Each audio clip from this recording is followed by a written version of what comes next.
परिवर्तनशील जगत को देखकर महात्मा कबीर ने कहा, चलती चाकी देखकर दिया कबीरा रोए, दो पाटन के बीच में साबुत बचा न कोई। उन्होंने अपना मंतव्य दिया कि संसार रूपी चक्की चल रही है, जिसके द्वैतवाद रूपी दो पाट हैं। इनमें से कोई साबुत बचकर नहीं निकला, पीस कर ही निकला।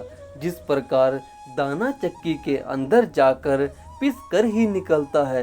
यह सुनकर उनका पुत्र कमाल कहता है, चलती चाकी देखकर दिया कमाल ठठियाए, जो किल से लगा रहे ताको काल न खाए।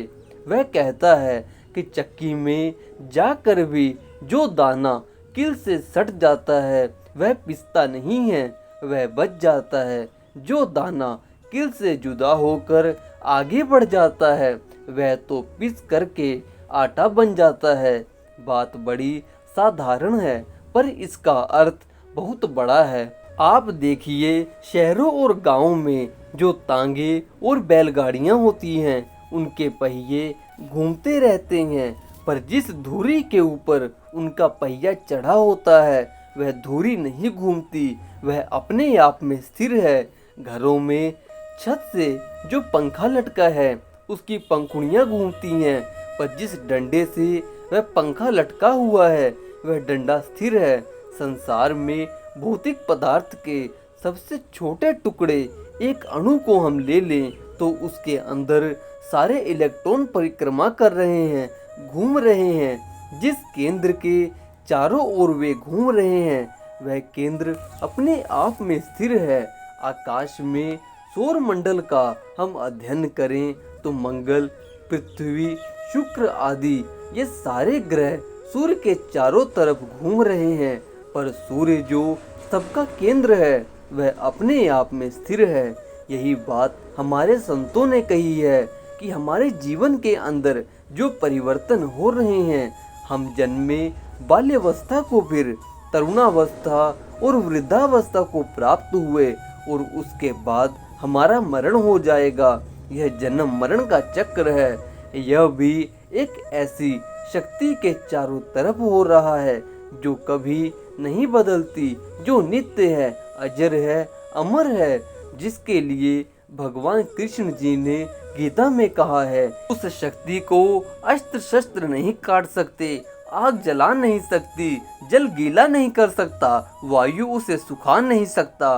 वह शक्ति नित्य है, सनातन है। बैलगाड़ी के पहिए की भांति हमारा यह जीवन भी उस शक्तिशाली धुरी के चारों ओर चक्कर काट रहा है, जो स्वयं में ना बदलने वाली है, अविनाशी है। उस अविनाशी स्थिर तत्व का ज्ञान जब हमें जीवन में प्राप्त होगा और हम उसमें अपने मन को लगाएंगे, तब जाकर हमारा मन स्थिर होगा। वही संसार की धुरी है, वही किल है। जब तक उससे हमारे मन का संबंध ना होगा, उसमें मन एकाग्र ना होगा, तब तक उससे बदलने वाले जगत के अंदर हम न स्थिर हो सकते हैं और ना ही शांति को प्राप्त कर सकते हैं। मान लिया जाए हमने अपने मन को एक चलती हुई बस पर लगाया। जब बस खुद ही चल रही है तो वह हमारे मन को और चलायमान कर देगी। एक उड़ती हुई चिड़िया पर अगर निशाना लगाने के लिए हमें बंदूक की नाल को उसके साथ चलाना होगा, नहीं तो हम निशाना नहीं लगा सकते, क्योंकि यहाँ हम गोली छोड़ेंगे चिड़िया उससे आगे निकल जाएगी। ऐसे ही माया की चीजें जो चलायमान है उसमें मन को लगाने से हमें संतुष्टि नहीं मिलेगी, हम उसमें फंसते चले जाएंगे और अपने लक्ष्य को प्राप्त भी नहीं कर पाएंगे।